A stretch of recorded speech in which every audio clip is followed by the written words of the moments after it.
Yeah. Okay. Thanks So I'm going to for get coming the children. Okay, that's fine. Yeah. Sorry. Is that? You got something? Yeah, I'm everywhere.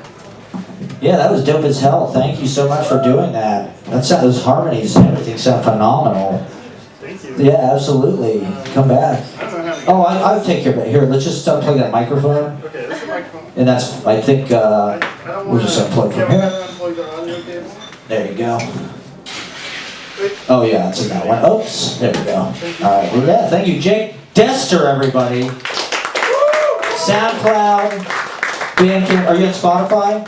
Yeah, mostly you should check out the Spotify, but also the SoundCloud is pretty fun. All right, sick. There's different stuff. It's under Jake Dester. Yes. Sick. All right, Jake Dester. Check out the SoundCloud, the Spotify, the Bandcamp, the title. All right, let's get Ricardo Montero. Can we get Ricardo Montero to read some poetry for us? I think that's what we all want.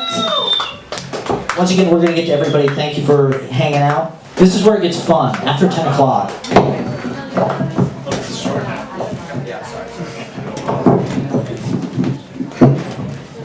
Hello. Hey.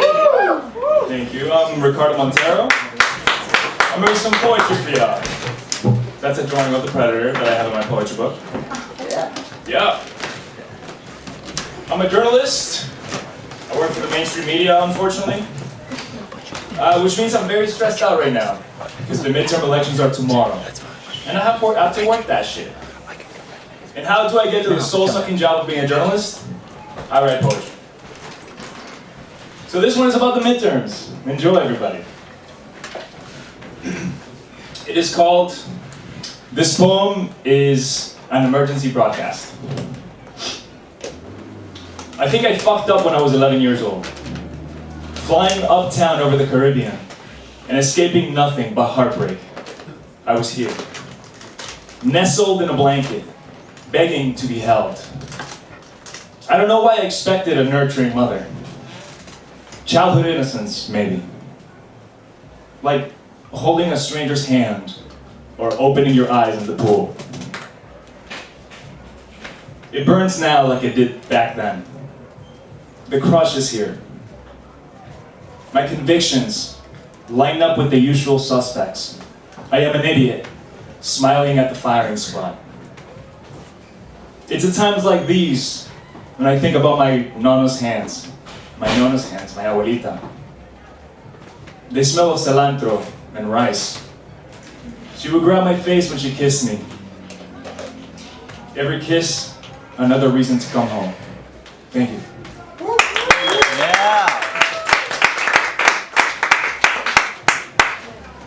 Thank you, but just as many reasons as there are to leave this country, there's also parts of it that I love. And one of those parts is Harlem.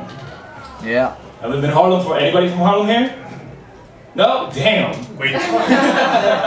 Queens? Yo. Yeah! Alright, Queens. Alright, bet. Queens? Alright. La Roosevelt.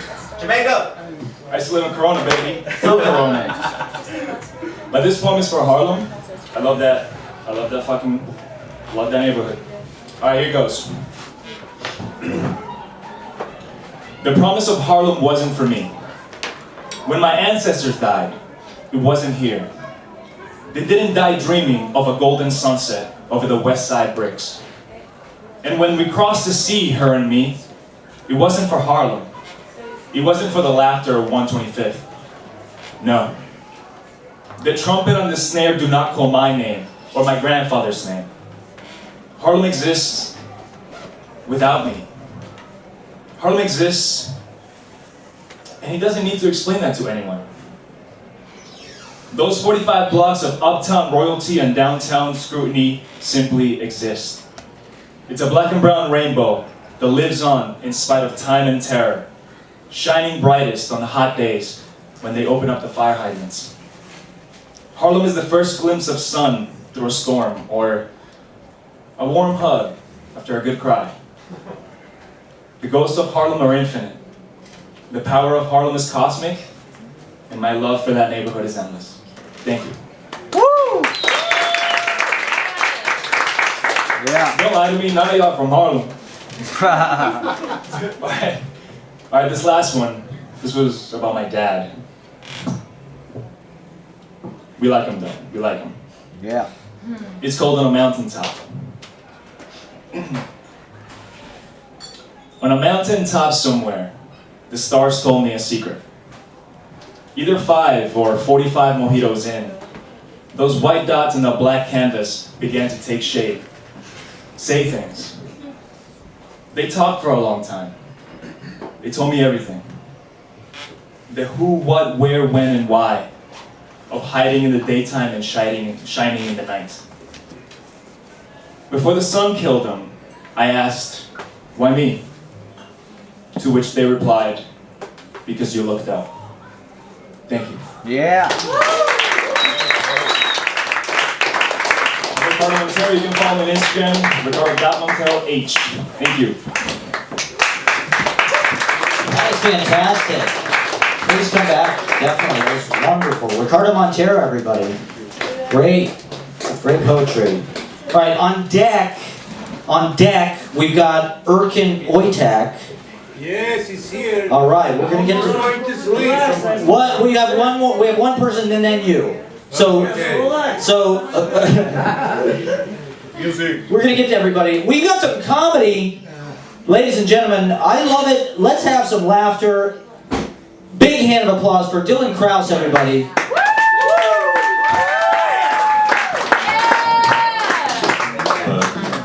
Sorry that I'm not you. It seems like you really want to go. My girlfriend and I just opened our relationship, and it's a specific type of boat. We had to set one rule, and that is that we can't hook up with each other. That's it. It's a long way of saying we broke up. I'm trying to figure out a nice way to tell them to stop talking. Don't be so bad at when something like that happens, being diplomatic. Alright, they got it. That was the way. I'm not having kids. I haven't decided. I just kind of observing about my life. Cause like it's not really my like. Even if I wanted a kid, I'm like a single dude right now. So like even if I wanted a kid, like I couldn't get one. You know. That's a weird way to put it. Can't get hands on a kid. Yeah, people are like, oh, you can just adopt. No, they're not going to adopt a kid to a single dude living in Brooklyn with 5 roommates. Even the kid would be like, 6 dads? Are you fucking... Can I just go back to Russia? That'd be better than this. My ex's mom was like, she was like a huge feminist, and it always got me very paranoid about mansplaining. Because like one time she was like, "Oh, you used to work in finance?" She's like, "How does like the stock market even work?" I was like, "Nice try, I'm not falling for that." I was like, "However you think the stock market works, that's exactly the way it works, right?" Alright, why don't you explain the stock market to me?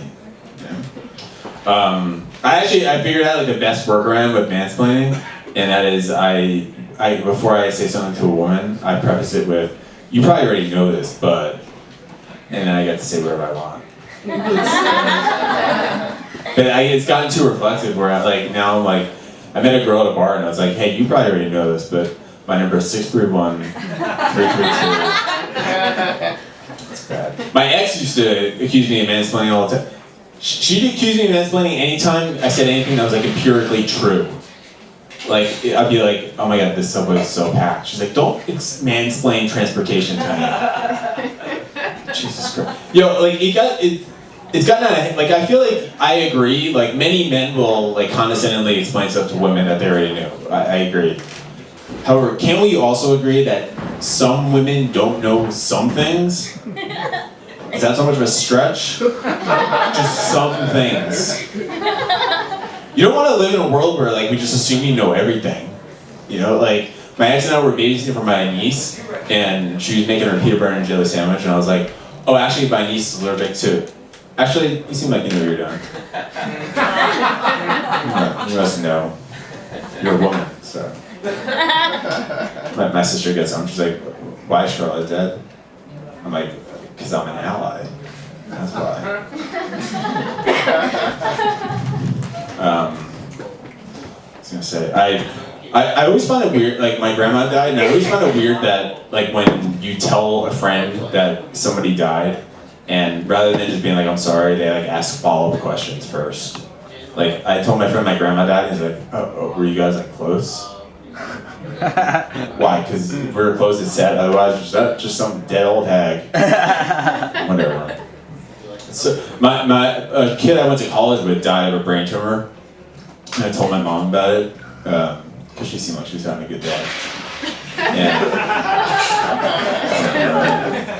And so I told my mom that this guy died, and my mom's response is, oh, like, did he have kids, or was he married or anything? But that's her way of asking, does this guy matter? So she's like, was he single and childless, or is it something I should actually feel sad about? So, I think it's sadder if you die without any spouse or kids. You know, like you got no one. But in my mom's mind, she's like, oh, he died without anybody by his side, and knowing that no one will ever miss him. Thank God. It's like death doing a favor, you know? That's when I realized if I died and my mom wasn't my mom, she'd just hear about it and she'd be like, boring. You letting me? No. We do with tragedies too. Like my sister told my mom about a shooting that happened, and my mom's like, oh, well, like, how many people died? My sister's like, 3 people died. And she's like, oh, well, that's not that bad. Even like, when you think about like 9/11, if you die on 9/11, it's very sad, obviously. But that's my position about it. But if you die on 9/11, it's very sad, and like the whole country, the whole world mourned your death. But I knew someone that got hit by a bus on September 10th and died. And people in my town were like, yeah, well, you know, sometimes buses do that. That's the tough part about buses. All right, I'm done. Thanks.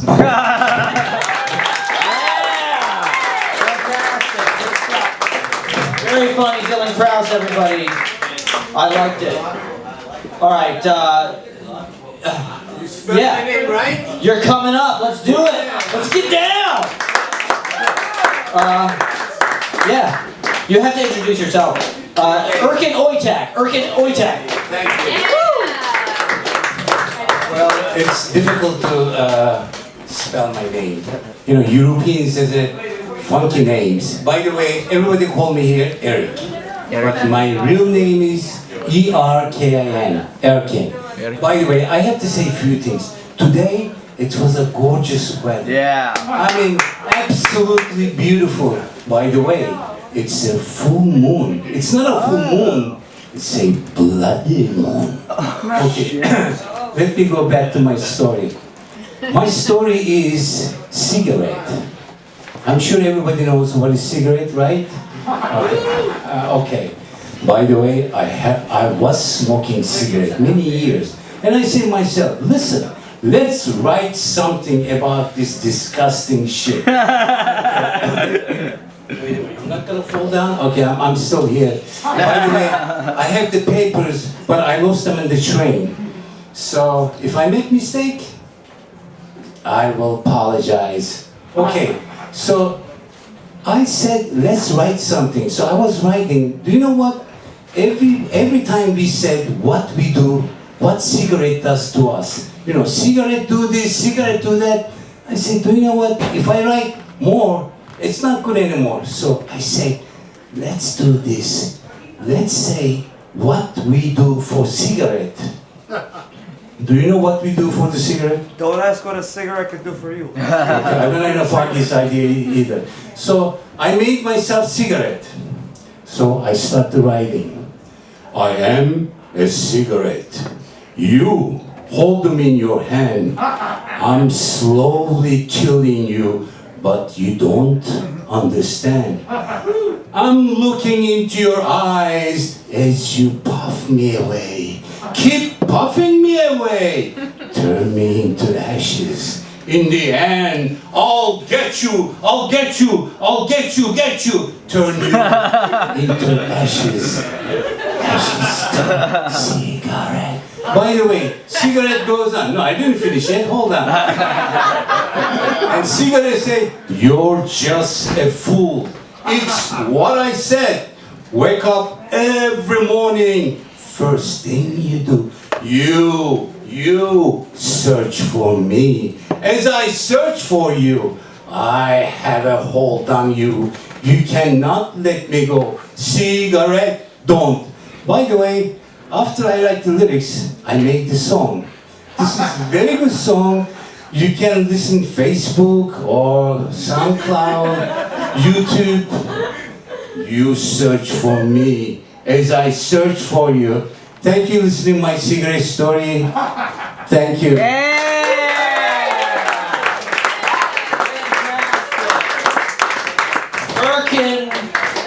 Erkin, everybody. Erkin oytac. The cigarette story. Thank you for sharing. It's open mic, you can do whatever you want.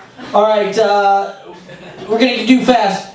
We got Kevin McGloinn coming up, and then Sean Conrad on deck. Kevin McGloinn, everybody. Woo! Alright, you guys ready for more comedy after this long of a time? This is great. This is fun, hell yeah. Okay, cool. Give it up for your host, huh? Give it up for the last topic as well for putting the KGB in the KGB bar. That's nice. Oh man, this room, first time here, really is about sharp transitions, you know? Like the host started it off with, "Are you ready?" Like it was a WWE event. Into soft poetry, or soft writing, you know, soft eloquent writing. And then from soft eloquent writing to degenerate comics, you know, just up here like, "Hey, how about Nancy Pelosi's big tits?" You know, like just fucking, just horrendousness, you know? But, man, this really showed me, artists in general, all of us, we're a little fucked up, you know? Because writers, right, they're a little crazy because they say, you know, "I'm gonna share my deep, dark thoughts with a crowd full of random people."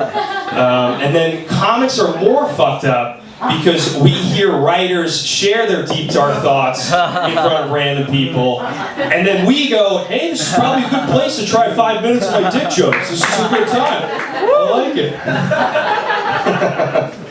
Oh, man. I don't know if you guys can tell by looking at me. I'm half Irish and half Korean. And it's weird, man, because when some people look at me, they either assume that I'm fully white, or they assume that I'm fully Asian. And it's even weirder because, like, with mixed race celebrities, I feel like it's very fixed and clear cut for them. You know, because if you think about it, right, like Barack Obama, okay, he's half black and half white, but everybody agrees he's black. He's the first black president of the United States. Then there's Tiger Woods, he's half black and half Asian, but everybody agrees he's white, you know? I just wish I had it that easy, but I tell people I'm Korean, and I get the same fucking dumb question every time from people, same dumb question. They go, "North or South? North or South Korean?" Like, fucking obviously South Korean. Like, they're not allowed to leave the country over there. Like, they're physically not allowed to leave. And I feel like even if you didn't know that fact, you know? Like, me being taller than 5'5" and not shaped like a lollipop should probably give that one away. Malnourishment, guys? You following along with that one? All right. You guys are ordering the breakdown between my parents there. It's my mom is the one that's Asian, and my dad's the one that likes Asian porn. So it's those two things there. Glad you guys got that one. It's late, I know, Monday. Yeah, what are you guys doing here on a fucking Monday? Jesus, all right. Anyway, just like my parents, guys, I'm in an interracial relationship myself. My girlfriend, she's Italian. Like I said, I'm half Asian, so she's the only one that can grow facial hair. Mustache right about now, it's tough. Alright. Sharp transition here, let's see. Saw the movie 21 for the first time recently. Any of you guys know that movie? Someone said, alright, if you haven't, quick summary, okay. It's about a group of really smart MIT students who figure out how to win big at casinos playing blackjack by counting cards, which takes like some pretty quick math skills. And it's based on a true story, and there's the main character guy, he's the smartest one, he's winning the most money, and in the movie, he's just the actor, he's like, you know, some beta male kind of white kid, or whatever, he gets to fuck the hot girl in the group, you know, we all know that doesn't happen in real life. But anyway, that's him, and I look up, based on a true story, who's the real guy. Turns out the real guy is actually this Asian man, of course, you know, and they actually give him a cameo role in the movie.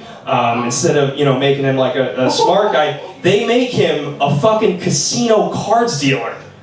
Oh. Just like, I guess they were trying to say, like, you know, hey, we're not going to have like a dweeby, you know, smart Asian guy to perpetuate the stereotype. Instead, they just picked a much worse stereotype for fucking Asian people. It's bullshit, you know? I don't know. That's that. Whatever.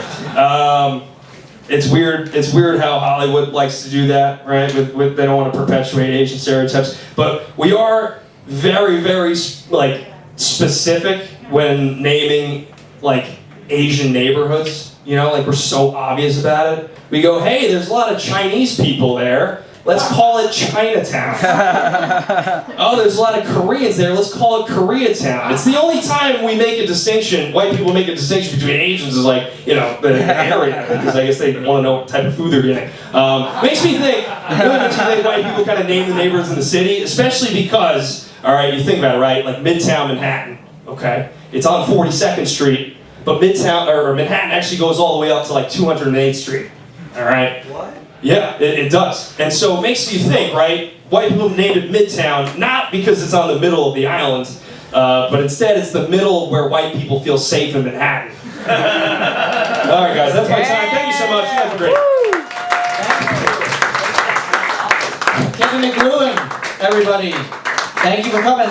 So we're going to keep going. Sean Conrad's up next. Then we've got Peter Glissman. We've got a lot of excitement. This is where it gets good, okay? This is where shit gets weird and fun, and it's good. It's amazing in the first half. It's amazing in the second half. The after party's at my place, all right? So this is just the beginning. Sean Conrad. All right. Let's keep it going for your host. Keep it going for Kevin. Yeah. My grandpa fought in Korea.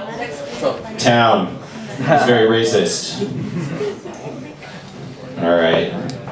How are we doing? We still alive? Still racist. Still racist. Yes. My first job, I worked as a zombie at a haunted house. And that's a bad job because the better you are at it, the more you get punched in the face.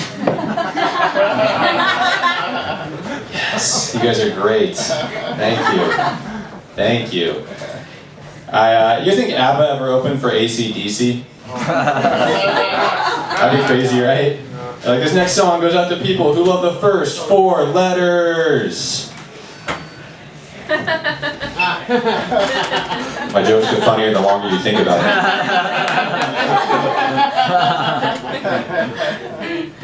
I went to an AA meeting. Everyone went around and introduced themselves. And by the time it got to me, I said, hi, my name is Sean, and I don't think anybody here understands the definition of anonymous.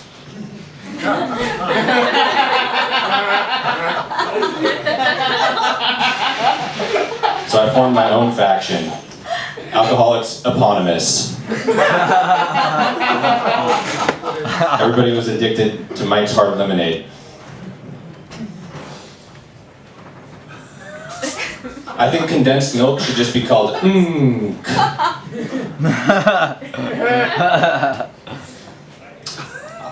Thank you. I've noticed you measure body weight in units of alcohol. Like if you're ripped, you have a 6-pack. If you're overweight, you have a beer belly. And if you're so overweight you died, you had Corona.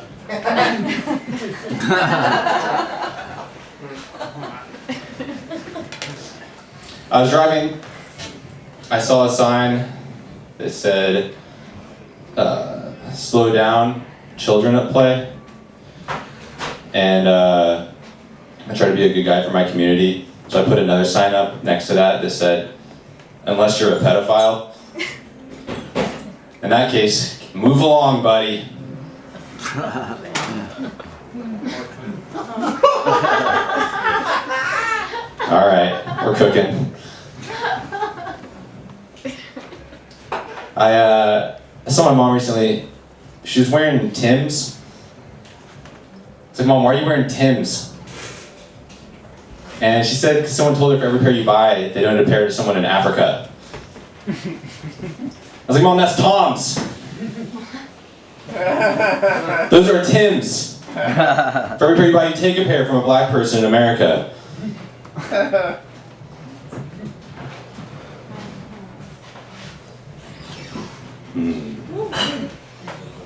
I don't watch porn because I'm scared of God. So instead I just Google nude art.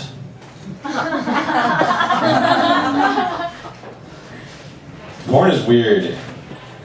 Because the average 13-year-old has seen more naked women than Genghis Khan. It used to be if you wanted to see 1,000 naked ladies, you had to conquer a nation. Now you just need an internet connection and a neglectful mother.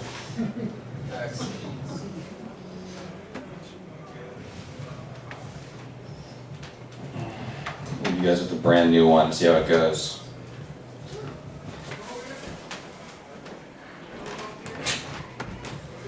Jesus said, treat others the way you want to be treated. I feel like he wouldn't have said that if he knew how much people in the future would hate themselves. Can you imagine treating your neighbor the way you treat yourself? Come home, they're like, how you doing? You're like, all right. By the way, you'll never be good enough. All right, but Sean Connor, keep over the show.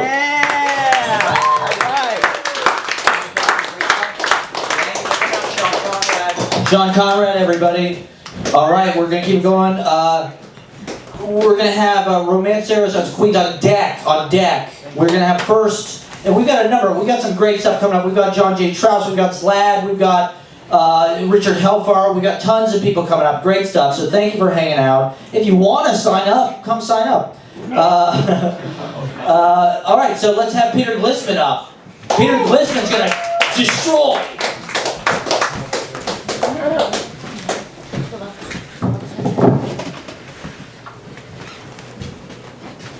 So Jesus said, treat others the way you want to be treated. Wasn't he nailed to a fucking cross? So, what's the big deal with TED Talks? I have a master's degree in systems engineering. I don't know any smart people named Ted. Every cool party I've ever been to, first time a guy named Ted starts talking, everybody starts saying, shut the fuck up.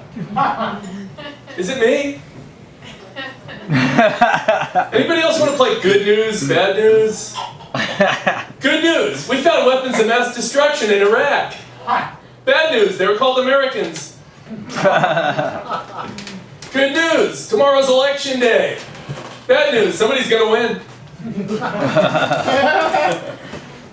Maybe I overthink these things. I'm an engineer. I haven't always been an engineer. I thought about becoming a mortician because I like sex. So I'm from the South Shore of Staten Island. So my lifetime motto has always been aim high, settle for anything. I got out of college with a bachelor's and a master's degree in engineering. The Pentagon hires me. They put me in charge of counterintelligence. But they had a budget cut, so I got demoted to counterintelligence. But I couldn't handle the stress, so I took a job in intelligence. Then I got smart. Now I work construction, which requires no intelligence at all.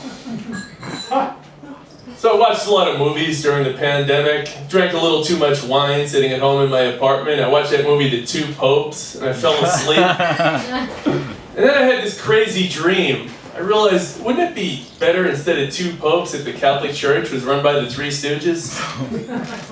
Think about how much better of a job they do. Like, think about confession. Bless me, Father, for I have sinned. Why you, Iona? Can you imagine an exorcism? Okay, guys, we need bell, book, candle, and no, Larry and cheese! I cast you out in the name of the Lord. Yada-dee, yada-da. So I'm German Irish. I'm always too pissed off to realize I have a drinking problem. I invade liquor stores. I have the most discrimination-free ethnic background on the face of the earth. Nobody's ever come up to me and said, you know, this used to be a great neighborhood till the fucking Germans moved in. You never hear anybody say that. Lately. So, growing up on Staten Island, I had to take over my parents' house when my mom was in a nursing home. My dad had already passed away. So my mom, late in life, said she rediscovered Jesus, because she's Irish. But turns out the Christmas store where she bought her religious figurines was right next to the liquor store. So she would always come home with like the baby Jesus and a bottle of Beefeater. The 12 apostles and Grey Goose. It was so annoying. After she passed away, I had to throw shit out. I threw out the baby Jesus, the teenage Jesus, the 30-year-old Jesus, Jesus and Mary, Jesus, Mary, and Joseph. Have you ever seen the Jesus Chia Pet? You smear mud and seeds on his face. 3 days later, Jesus! I'm cleaning the shit out of my parents' house. I finally come up to these 2 boxes right next to my mother's bed. Cardboard boxes. They both said religious figurines. Well, one said religious figurines, the other one said Dad's ashes. I opened them up and they both had bottles of vodka. And I thought to myself, where are my dad's ashes? Probably in the Christmas store. It was so weird. You ever have to like throw out shit from people that were married over 60 years and they're both pack rats? The first thing I had to throw out was 4,000 tote bags. You know what I found underneath the 4,000 tote bags? 4,000 more tote bags. If you ever have to throw out elderly relatives' tote bags, save them because you're going to have a whole lot more fucking tote bags to throw out. Thank you. Yeah! Woo! Very funny. Peter Glissman, awesome. We love having you. All right, let's get Romanceros of Queens up here for some music, everybody. I bring my guitar. We'll get the guitar. If you want to get a drink, settle in. We're hanging out. We're making friends. It's 2 guys coming up. These guys have incredible harmonies. Romanceros of Queens, everybody. Is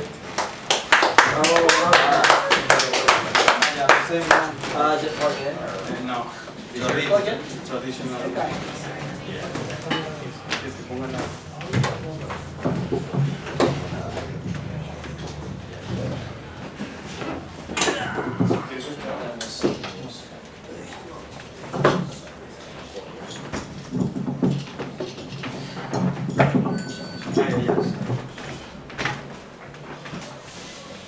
Hello people.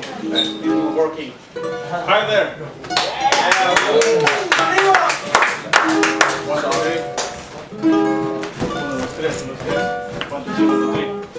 Probando. 1, 2, 3, 1, 2, 3. Yeah. Okay, just 3 things. At the bar. Can you hear me, people? Yes? Yeah. Okay, at the bar, you need to get some modelos, you know? Yeah! I'm tired of Blue Moon. That's not my thing. Number 2, at the corner, there's $1 pizza. Very good. At the 3, you know, to motivate myself.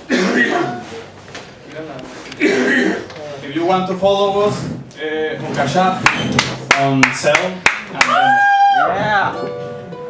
yeah, you know, this is for motivate ourselves. You know?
Well,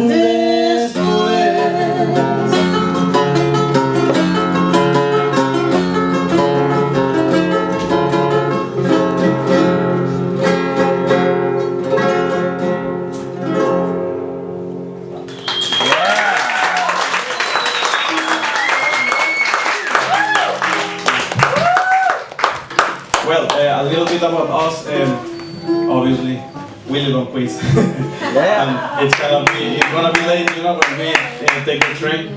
So we make a living like playing in restaurants in all South America, Mexico, and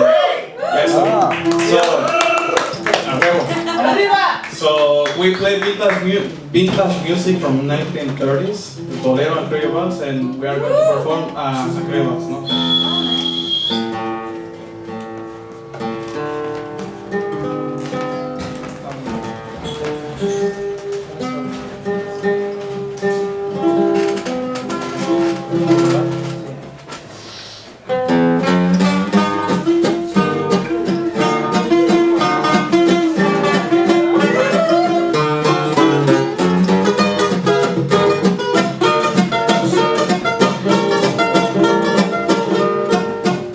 No te asombres si te digo lo que fuiste, una ingrata con mi pobre corazón, porque el fuego de tus lindos ojos negros alumbraron el cariño de otro amor, porque el fuego de tus lindos ojos negros alumbraron el cariño de otro amor.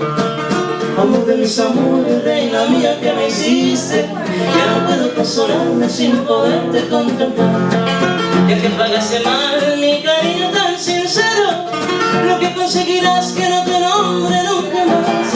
Amor de mis amores, si dejaste de quererme, ten cuidado que la gente de esto no se enterará. Que gano con decir que una mujer cambió mi suerte, se burlaron de mí, que nadie sepa mi sufrir.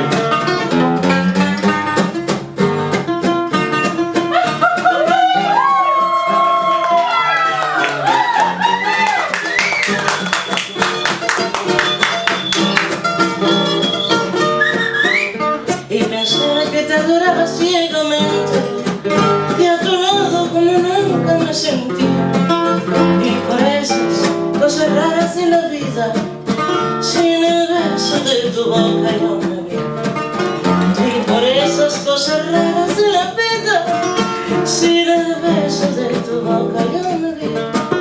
Amor de mis amores, reina mía que me hiciste, que no puedo consolarme sin poderte contemplar. Ya que pagaste mal mi cariño tan sincero, lo que conseguirás que no te nombre nunca más. Amor de mis amores, si dejaste de quererme, ten cuidado que la gente de eso no se enterará. Que gano con decir que una mujer cambió mi suerte, se burlaron de mí, que nadie sepa mi sufrir.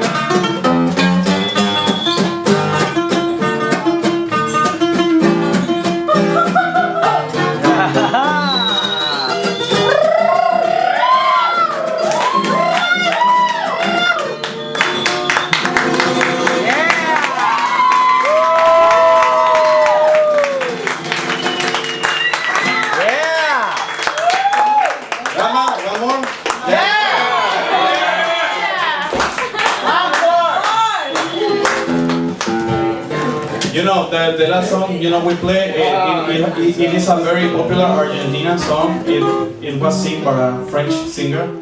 Je parle français aussi. No, that's not important. So the next one is a very popular Cuban song. It's the same meaning like spectrum, you know, it cares about you. So at the end of the night, you know, you're the most important thing for a spectrum, so this is the same thing. I care about you. Otra perra.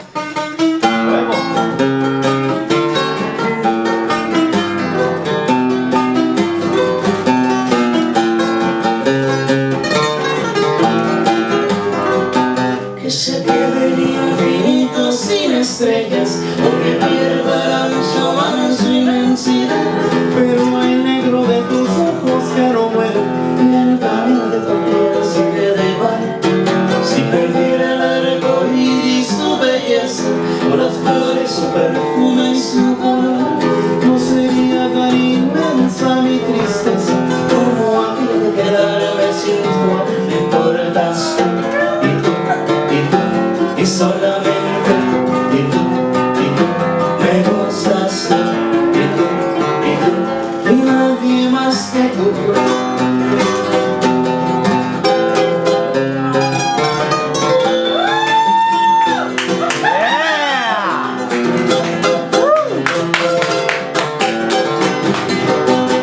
se quede el infinito sin estrellas o que pierda el ancho mar su inmensidad.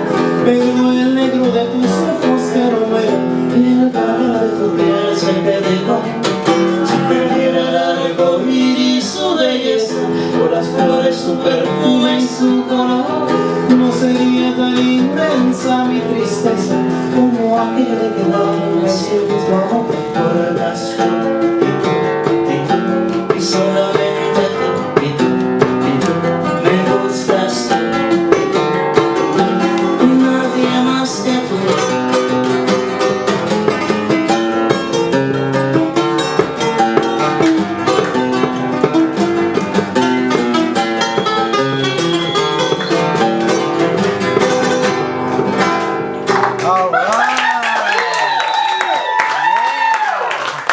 If you want to hear more, you gotta pay.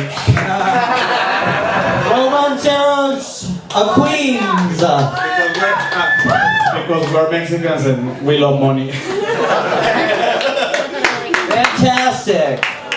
They were at the Bowery Electric earlier tonight. It's been a double header. Yeah. Excuse me, what was the question? No, I was just saying you played earlier. Yeah, at the Bowery, but this is better. Thank you. All right. Thank you for coming. Anytime, come on out. No one was there. Beautiful. What was your name again? Romanceros of Queens. Romanceros of Queens. They're on Instagram. If you have like videos or something, please send us because the last time nobody recorded anything, so it's more, they get a good memory. A huevo, güey. Once again, all the open mics are available on YouTube. I have a YouTube account. You can find the video tomorrow. It'll be on YouTube. That was excellent. Thank you one more time for Romanceros of Queens. All right, let's get John J. Trause up here. It's a great poet. We're very lucky to have him. Let's have a big round of applause for John J. Trause, everybody. Thank you, Matt Proctor. I'm a little insulted. I have to follow Bésame culo. Is that what you were saying to me? Yeah. No. It was It was absolutely beautiful. Very versatile. I mean, many, 3 different traditions, countries. Beautiful. Anyhow, it's like really bright up here. Anyhow, it's great to be back here because I met Matt at the Neuronautic Institute, which is now at Otto Shrunken Head. And the last time I featured for Neuronautic Institute was right here, and it was my last feature before the shutdown. So it's great to be back here and back on stage. So I'm going to do a couple of poems from my books. I do have my books for sale, by the way. So I like art a lot and photography. So this is a poem called, there's a beautiful photograph of the American painter Georgia O'Keeffe by her husband Alfred Stieglitz, but they weren't married at the time of the photograph. It's called Georgia O'Keeffe, Head, Lake George. And it's her face with two pieces of fruit hanging kind of rudely in her face. So this is called Georgia O'Keeffe giving head at Lake George to Big Al and the viewer in an eternal headshot. Intruding upon her face-off with the camera, breaking into the frame from the left, obscene in its ripeness.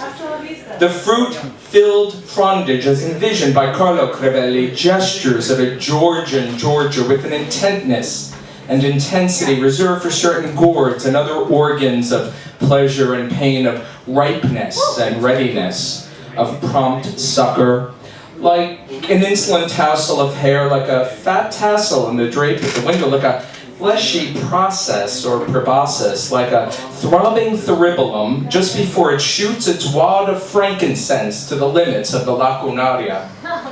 I'm reaching here. Like that inevitable Crivellian cucumber that insults the virgin Theotokos. Like the pendulum of my grandfather's clock, too large for the shelf. Like my dick, like Alfred's dick, like the tick-tock of a cock about to blow and shoot its spasms of jism on the face of our proto-atheo, agnostico, eco-lesbian. in her unsullied lushness of youth, long before the dryness of a New Mexican arroyo courses the striations of her ancient magmatic mood, long before then dried bones bone her dry. She is still cool and wet as the rain on the lake, and she remains ahead.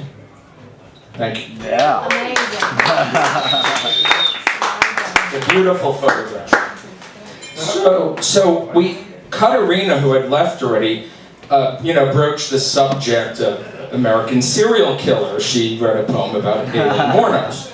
So here is a Soviet-era serial killer from Ukraine, Andrei Chikatilo, who for many decades killed men, women, boys, and then he ate them. And when he was on trial, he was kept in a cage, executed in 1992. But he claimed his defense was, I could not have committed these crimes because I was pregnant at the time. And he claimed that he was lactating in the courtroom. Yes, So there is a tradition in Renaissance art of the Blessed Mother nursing the infant Jesus or squirting milk from her breast, and it's called in Italian Madonna del Latte, and in Latin Maria Lactans. So this is Chikatilo Lactans' portrait of a serial killer. This will not be confession full of repentance, no pentimento from behind these bars of my cage, no idiot ramblings of idiot with only words to play with. For I am as sane as my breasts are full of milk and my belly big with child. No crackler will crack a confession out of me, no hidden meanings, no evidence to convict me in a red hour of mad beast. And I'll rim you too. My, how you've grown in winter palace, so riding in sleigh. Maria, Tatiana, Olga, no resurrection included, no resolution, no mindless exercises in pageantry pomp, no bogus god born flat, no Roman oft in cellar. But I do love blood, my, how pretty you are. May I ask where you're going? Remain with me a while in these woods. My belly will be full soon, if only I could stifle muffled sobbing in move boudoir, mothering my motherhood and mother Russia, instead of raising son. So let him rest in peace. Pieces of New Rome. Yeah. Chikatilo Lactans. And now, so that's for my book Inside Out, Upside Down, and Round and Round. And as Vladimir could tell us, the most beautiful letter in the Cyrillic alphabet is zh. It's the X with the vertical line through it. Zh. And it's also, Vladimir Nabokov said it's the most beautiful letter and the sound is the most beautiful. So zh in zh can also be called zhivite. In the old Russian, words were associated with the letter. And I'm not finding it. Hold on.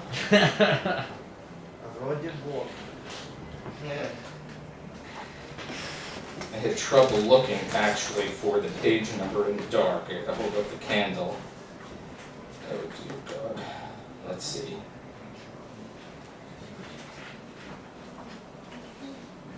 Here? No? I have to look in the table of contents. That would help, wouldn't it? So this is from my book Exercises in High Treason. It's a book of translations, fictive translations, game playing, and that sort of thing. Page 44. So this is called je. And again, živite, live. Live in the leisure and knowledge or pleasure and treasure a closure. The measure of closure it promises. Gather The azure corsages and osiers pasture with crozier, inclusion, enclosure. Reject all derision in your supervision, and forsake all collusion, whatever your vision. While supping in Asia on Elysian ambrosia, and sipping as giveets beside a warm brazier, supplied by the burning of delicate osiers, let not the intrusion of daydream illusions of Zsa Zsa Gabor cooing bonjour in rouges, or Jacques Bergerac or Gigi mar the precision of visions of grandeur. Such Parisian illusions will only occasion these facile protrusions. Poor Zsa Zsa, all covered in lesions, abrasions, incisions, and deep in aphasia and moral amnesia, follows her collision with life in a seizure, with explosions, extrusions, and dripping infusions, besides her ménage, étagère, anesthesia. While the prince once again contemplates euthanasia, a decision he envisions includes some misprision, some legal provisions, and final revisions, concision, concision, concision, concision, abscissions, excisions, rescissions, resisions, to last will and testament in all its divisions, and engages in dressage, the medics in triage, the funeral cortege, entourage, and reportage, and by this elision I make my conclusion. Je. Thank you. Thank you. John J. Trause, great poet. Thank you for coming out and performing it. If anybody wants to buy me a vodka soda, I wouldn't be opposed to that. The host accepts drinks. Right now, let's get Ryan Rummel up here to do some comedy for everybody. We've got a few more acts after this. Thank you for hanging out. Ryan Rummel. Welcome mad, everybody.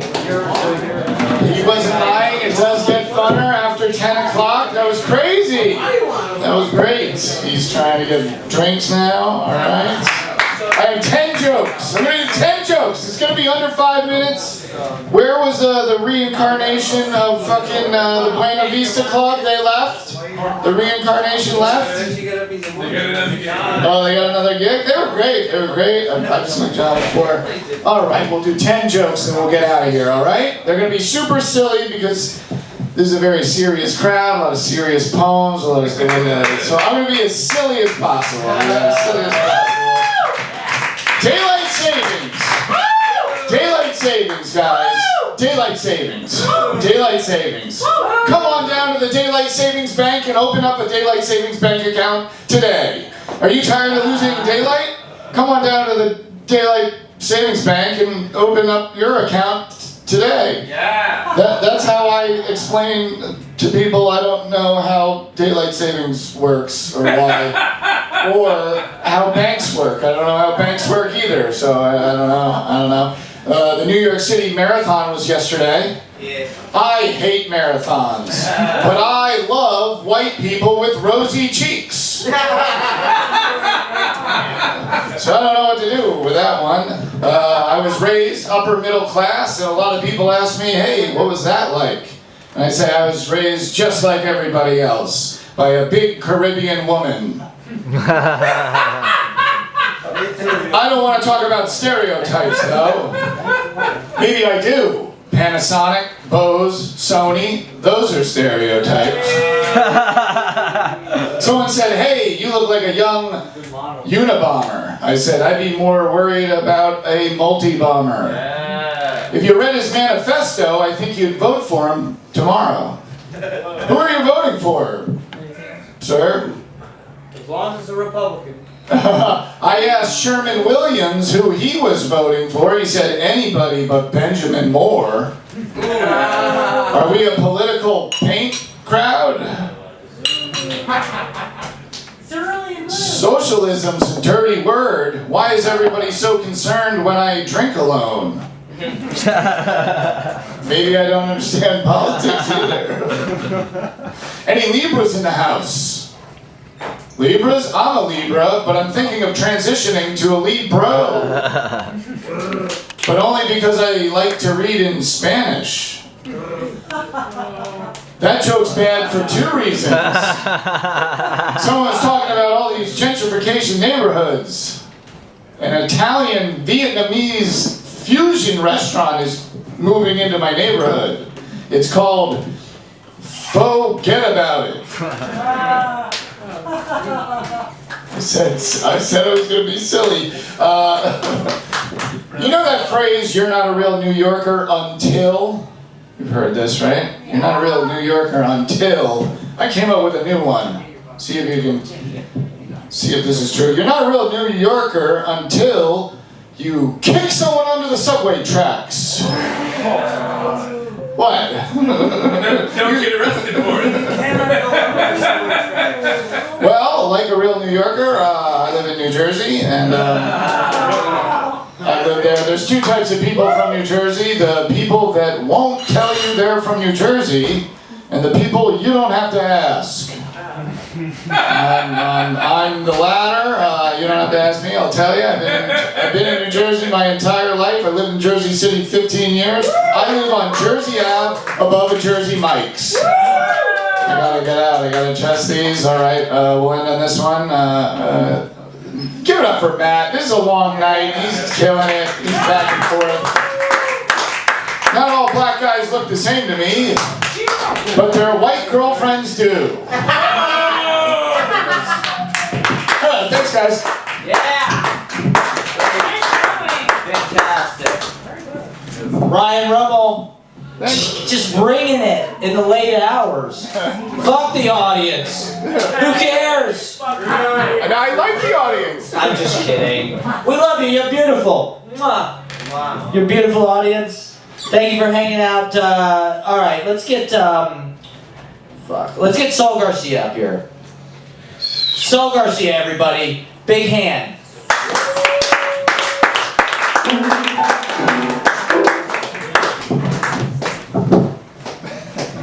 I actually got him a fucking vodka and whatever vodka soda, so he moved me up 2 spots. Just so you know. Well, get him a vodka and soda, then you don't have to say who to me. She was saying cheer up. She was telling me cheer up. I heard this guy. He's funny already. I heard his setup, so I'm like I'm not trying to fucking be a dickhead, you know, like not laugh at his jokes. Like I heard your joke already after the open mic we had before. I don't know. I had like 3 open mics before this. I'm very inebriated right now. Yeah. Let me start some open liners. Some one-liners. I'm Mexican. I mean, you guys don't know that. I was fucking cheering. Woo! I didn't see his name. I don't know if it's a he, she. I could never tell the pronouns nowadays. But yeah. Eso. Arriba. But yeah, you know, Mexican prayer all the time. Mexican prayer all the time. But yeah. I'm Mexican, but shit. Damn, I'm too inebriated right now. They said 2 drink minimum, but I've been drinking all night, bro. Chill out, bro. Yeah. But as a Mexican, that ain't nothing for us, so I should be ashamed of myself. So yeah, let me start with one-liners again, like I was saying. Yeah, so I'm Mexican, but I hate fucking Mexican women because they never have a wet pussy. They always have a wet back. But Arabic women, they got that bomb pussy. Just like I'm bombing right now. Yeah, so let me go one racist joke. After I went to the misogynistic joke. This is the racist joke. Don't be afraid to laugh. Black Lives Matter here. So, this is the racist joke. Nobody likes free shit more than black people. And I know a lot of black people. I was raised in New York. And, well, black people are more athletic than us. How the fuck they got fucking trapped by white people, right? I figured it out. White people told them there's a free cruise going on. So, they were like, yo, bro, we got a free cruise going on. Pull up. Then you see all the black people going all the way to the boat. They're like, hold up, Jamal. Did you just get bamboozled into this shit? Like, yeah, bro, did you just say free cruise too? Yeah, bro. They said free cruise too. You could laugh at this shit. I don't think I see any black people here. Yeah. So again, so I'm gonna keep going. Let's see. So, for the gentlemen out here, have you guys ever had cramps having, sex? Yes. Anyone? Yes! Someone said yes. Imagine having cramps while you're fucking a prostitute. You have to pay for that shit. So you can't even stop for a rest. I'm fucking this bitch, like this. I'm fucking dying right here, my leg's switching. She thinks I'm having an orgasm because my leg's switching. The whole time I'm fucking dying in fucking pain. She tells me, you don't have to fucking tell me. You could just tell me that I could just get on top of you. I'm like, right, you told me that after I come to my senses. Right. Another one is, I was raised in New York the whole time, even though I sneaked into New York as a true Mexican. But if you guys don't notice, I have braids. But the worst thing about braids is you can't scratch your head. You have to pat your head. And well, if you have AirPods on and you're talking to your friend and you're tapping your head, you look like a crazy person. I'm fucking tapping my head, talking to my friend, and some woman came up to me like, you need this more than I do. I'm like, well, you paid for my open mic night, thank you. By the way, who's the host? Where's the host? Right here. Yeah. She paid for your drink, not I. Hell yeah. So yeah, fuck that shit. I would just be generous. Like, if someone tries to be generous with me, I'm gonna be generous with him. He's dead already. Look at him. He's already dead. Yeah, he's out. He's out, bro. Like, I figured out this was gonna happen at the end of the night. I figured it out, and you can barely tell with the lights on, bro. Anyways, like, so many people left. I really want to applaud to all the comics, all the poets, all the musicians out there. Give a round of applause. Yeah. I will tell you guys this. The first poet telling me to do the beats like this. Yeah. Man, I have arthritis. You can't tell me this. I'm like trying to struggle my trying to be a good sportsmanship. And I want to give the rest of my open mic night to the rest of the persons that are. Wait, I want to say after me, but I bought this guy a drink, so I'm pretty sure they're before me now. Yeah! Very funny. Fantastic. Saul Garcia, it's not true. It's not true. I just put him up because it was his turn. That's how it works. Let's get Troy Smith up here, everybody. Troy Smith. Comedy. Not comedy, you just think so. Poetry. Was that the comedian one?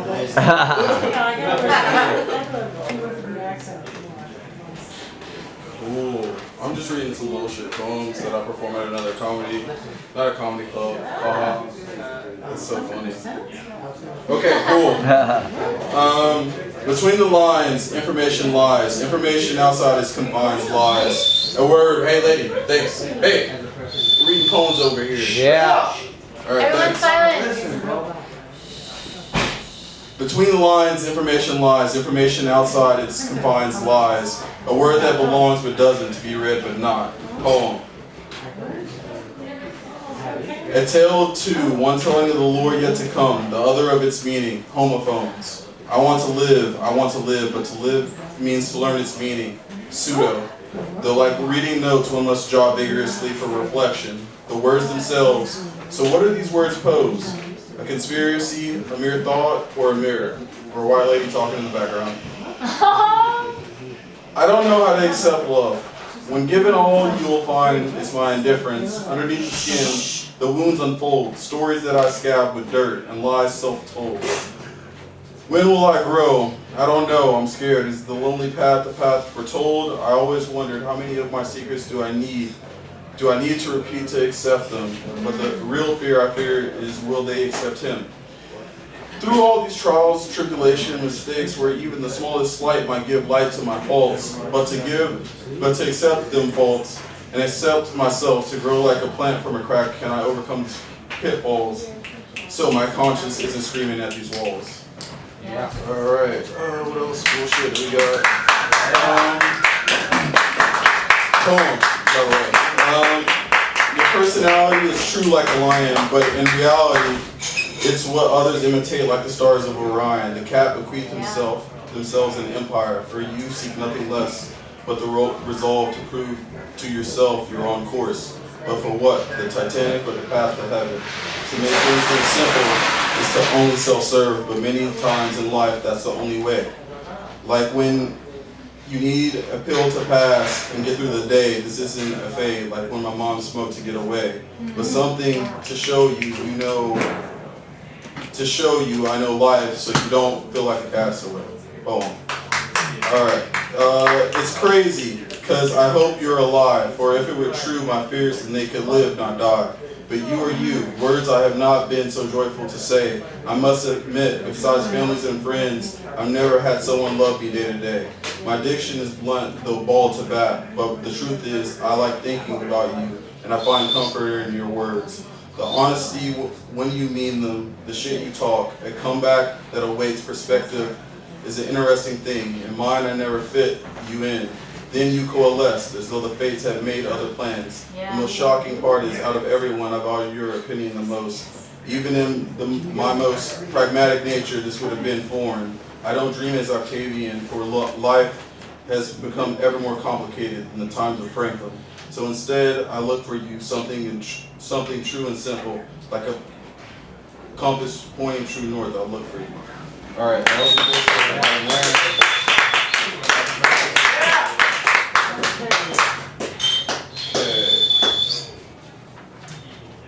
This is Cafe de Barcelona. I was drunk in Spain. A woman sings from a tower, the leaves scatter, whose whistle carries them on. Colors, forms boundless, energy minutes go by, entropy, to return to the same state. Woe those ancestors, for I am. Poem. It's a panther. The panther rests, even in the day, eyes everywhere, and to the pit of its despair he lays waiting to remember. Poem. Cleopatra, that's the name of the poem. Winding as though passed to Rome, I questioned her, Hera, for you seem the hearth to a home. Your features, playful yet stark, dissatisfied mind, thinks of you in the dark.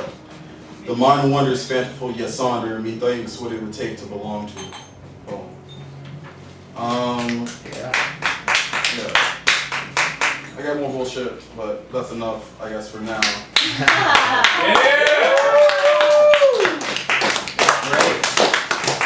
Troy Smith, thank you for coming out. Do you have a book or anything, or are you doing any readings? Do you have any books or any readings or anything coming up? No. That was great stuff. Thank you so much. Let's get Richard Helfar up. Richard Helfar, one of our regulars. Let's have a big round of applause.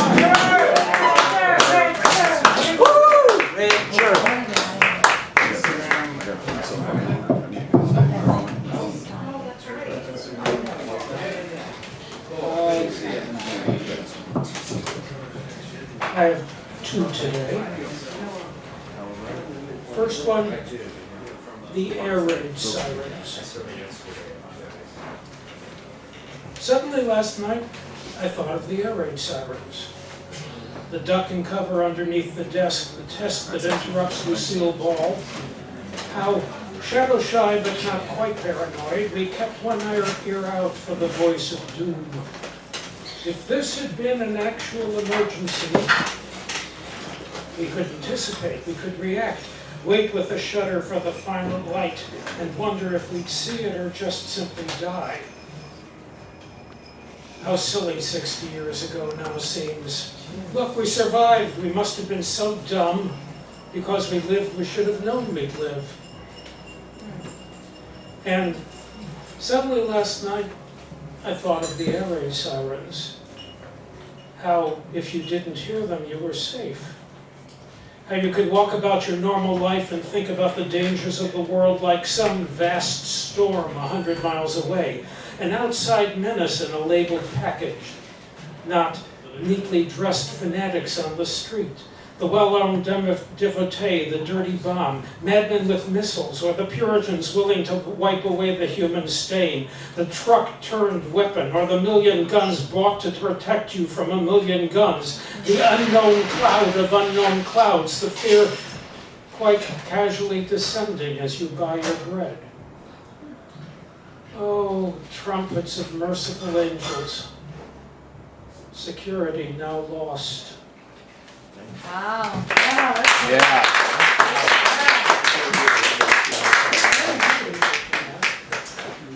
At 34,000 feet. Sage green, to my surprise. Or is it gray, made green by contrast with the brick red rocks? And 3 times only, at the very tops, I see black soot spread out like candle smoke for 4 miles, 5. It's hard to judge while passing eastward from the desert west. The earth heaves mountains up and then forgets, leaving them to shrink within the wind. 100 million years or 2 or 5, and what's built up erodes. The rivers cut their ways through rocks and disappear, and at the ground, the colored map resolves to hollows and hoodoos, pinnacles and plains. What caused this muted arid rainbow? Set those scattered smudges on the mountaintops? I envy the geologists who read the landscape easily as those who speak Aztec or Assyrian, who see the force that warped the flat rocks vertical, or placed sheet by sheet the billion-year-old sand layer on layer for 1,000 yards, who see the shallow seas where strange fish swam, glaciers like lions clawing at the earth. How clear, how obvious to that fine view, how full of meaning, logical and deep. For me, it's all mere hints and hieroglyphs. The landscape is a book of poetry that's written in a language I don't know. Yeah.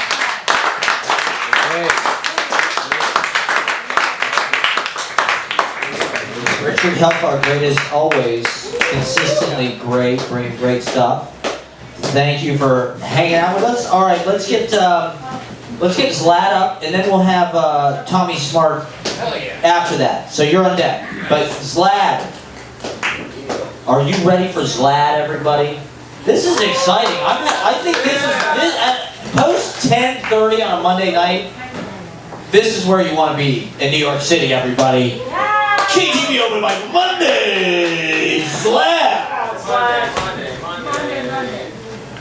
So we have about like a sort of like a 5-minute thing here, right? Yeah.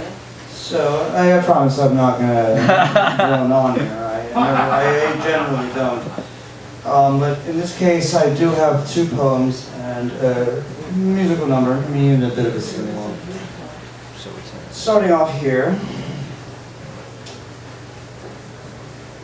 I simply tremble at the sight of you as I opened the door and saw you. Unsurprisingly surprised, your message to me was just a cold blank stare. I do not know what to expect. I do not know what to understand what you presume. The infinite sands of time collect as dunes in a moment in which nothing is said. Should I let you in? It's not as if you asked me to. Instead, I turn around and enter my door in my room as the autumn breeze comes in. We shall brew a cup of tea, because we do not care. Yeah. Yeah.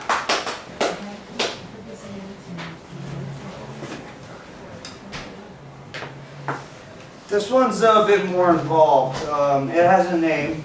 It's called Triumph of the Unwilling. Yeah. Woo!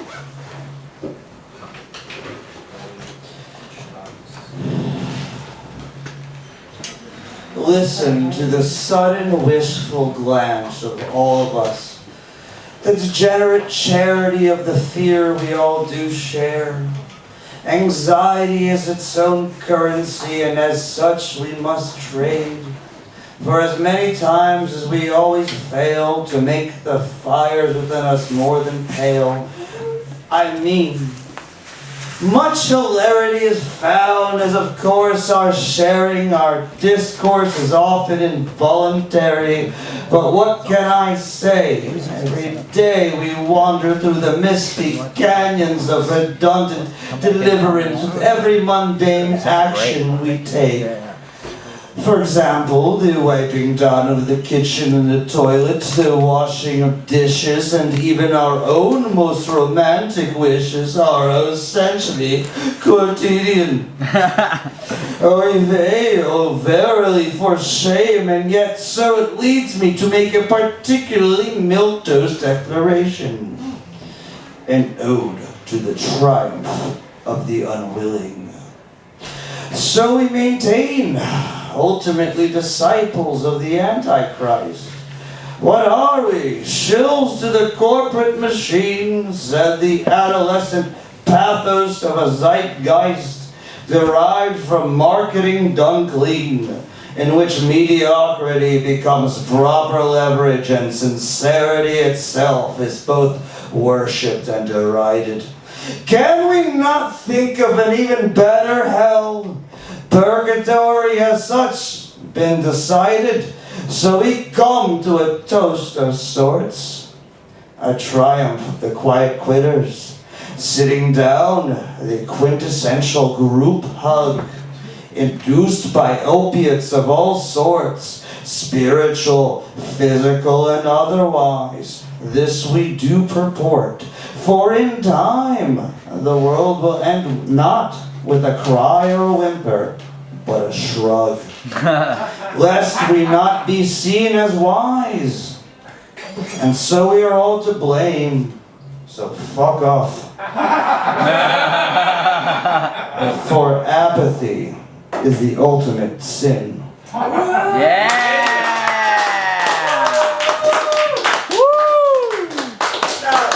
This last one's a bit of a musical number. Yeah. If I could just have a cocktail in my hand, it would not be otherwise. Of course. Just a quick little ditty. You could sing along.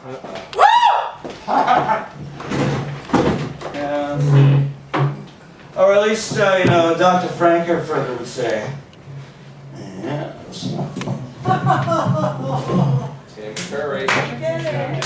Space! So, it's very simple, I think you'll catch on to the lyrics pretty fast. And it's not really a song as much as a quick musical number, just to kind of pepper things up a bit. Sure.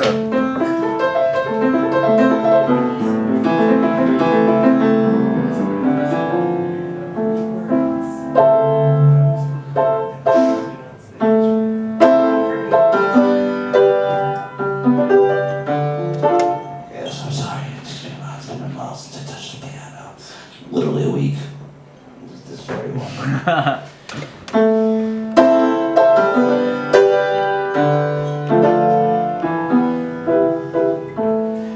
How many dips does it take to song? Yeah. Before you had none. Not one, not two, not three or four. I'm shutting down the door. Now come with me. How many cups does it take, son, before you had enough? Not one, not two, not three or four. 'Cause we're all a bunch of fucking hoes.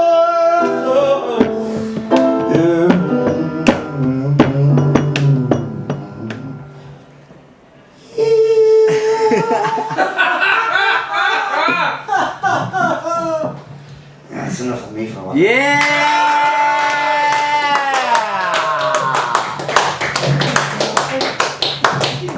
The legendary, the one and only xlad, everybody. We've got some big things planned.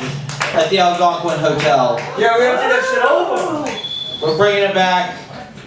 All right, so on deck we've got Ben Callahan, we got Tommy Smart coming up, everybody, and then we also have Patrick Sullivan and John King coming out as well. Yeah! Tommy Smart. Tommy Smart. Yeah. Yes, I, Tommy. Oh yeah. All right, get yourself situated. Yeah, I know what you mean. Yeah, I know. Now, I'm actually new to this mic, so sorry if this isn't great, but anybody thought Vlad was a Jackie Mason impersonator? I don't know what the fuck that is.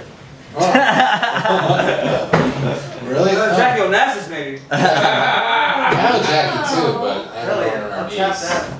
Yeah, I tapped that too. Jesus Christ. But yeah, no, he was a very Jewish man who, I know his daughter, she's kind of a medical case, but that's okay. That's funny, he even says Mason on the piano. It's hilarious. Freemasonry. Freemasonry. Okay, so it's been, I love poetry. I never did poetry, could literally just start off with like, I'm horny. That's usually how most comedy works. At least at the open mic level. So I grew up kind of lonely, very isolated when I was a kid. And my brother died in a car accident when I was 7. Yeah. Which was awesome because I inherited his PlayStation. Yeah, nah. I had a friend too, and he ended up letting me down. You know, stopped talking to him after he fucked my girlfriend. And when I went up to him, I said, "Yo, dude, what'd you fuck my girlfriend?" He goes like, "Well, you know me, Tommy. I can fuck anybody I want, wherever I want, however I want to." I was just like, "Yeah, dude, but wouldn't you want to fuck somebody prettier?" Yeah, it was fun. That was fun. That's fine. I'm doing well now. I'm banging this good chick up in the Bronx, and she's a girl that taught me about personal hygiene. Yeah. After a while, I tried slow fading her, and she just texted me and be like, "Hey, yo, come on up. You know this pussy's worth it." I'd be like, "No, it ain't." Seriously, after last time I went down, I came up with a Newport stuck in my tooth. Yeah, no. It was mean. Oh, no, honest. Honesty, babe. I need to prepare her for the next guy. You know, no one wants to go down. Just like, I'm gonna put on a gas mask down on my pussy. Jesus. Oh, yeah. Oh. No, believe me, I'm a feminist. I joined a feminism club back in college. So I wanted to bang the chick that ran it. Yeah, it was good times there. I'm unemployed now. I'm interviewing for different jobs. A lot of people will give you advice and just treat it like dating. You know, it's like it's a numbers game. You know, and that's not entirely true. You know, job interviewing isn't like dating because when you go for a job interview, you actually have to do some homework on the company before you go on the interview. You can't really do homework on the girl you're going out with before that's the whole point of the date, is getting to know her. Kind of weird if you kind of do something about her beforehand. You know, it'd be like, I was on a date with a girl and she was like, "Yeah, I worked at J. Crew on 5th Avenue." And I'd be like, "Yeah, I know.